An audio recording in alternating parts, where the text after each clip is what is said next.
দেখুন এইখানে আমি বলি যে আমার চামড়াজাত পণ্য এবং জুতো, ফুটওয়্যার যেটা কিনা সবচেয়ে বেশি এক্সপোর্ট কিন্তু আপনি যদি পরিসংখ্যানে দেখেন ইপিবির, সেখানে কিন্তু আমরা ইউরোপীয় ইউনিয়নে কিন্তু আমরা একটা বড় বাজার আমাদের এককভাবে।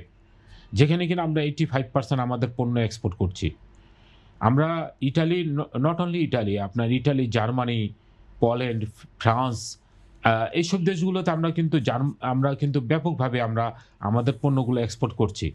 সুতরাং আমি মনে করি যে এই যে ইউরোপের বাজার যদি আমরা ধরতে পারি, আমরা মনে করি যে এই যে সরকারের যে লক্ষ্যমাত্রা ২০৩০ সালের ভিতরে $১২ বিলিয়ন বা $১০ বিলিয়ন, যদিও এটা সম্ভব নয়।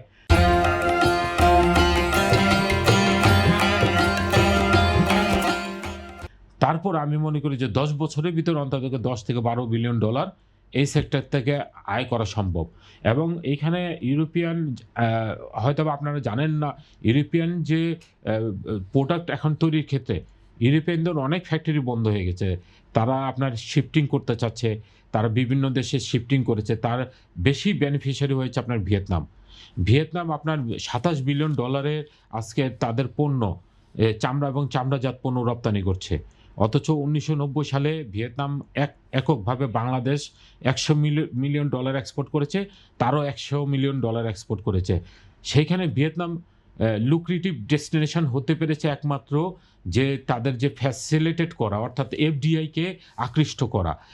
অনেক আপনার ফরেন ইনভেস্টর এখানে ইনভেস্ট করেছে, আপনার লেদার গুডস ইন্ডাস্ট্রি করেছে এবং বা ফুটওয়্যার ইন্ডাস্ট্রি করেছে। আপনার যারা কিনা আপনার আমেরিকান বাজারে তাদের পণ্যগুলো সেল করছে, ইউরোপিয়ান বাজারে তাদের পণ্যগুলো সেল করছে এবং এইখানে এই যে ভিয়েতনামের ইনভেস্টর মেক্সিমাম হলো সাউথ কোরিয়ান এবং জাপানিজ ইনভেস্টর। অথচ তাদের সাথে আমাদের কিন্তু একটা বাইলেট্রাল ট্রেড সবসময় ছিল এবং আমাদের গভর্নমেন্ট টু গভর্নমেন্ট কিন্তু একটা গুড রিলেশন ছিল এই ২ টি দেশের সাথে। আমরা কিন্তু তাদেরকে আকৃষ্ট করতে পারিনি বিধায় তারা কিন্তু এখানে আসেনি।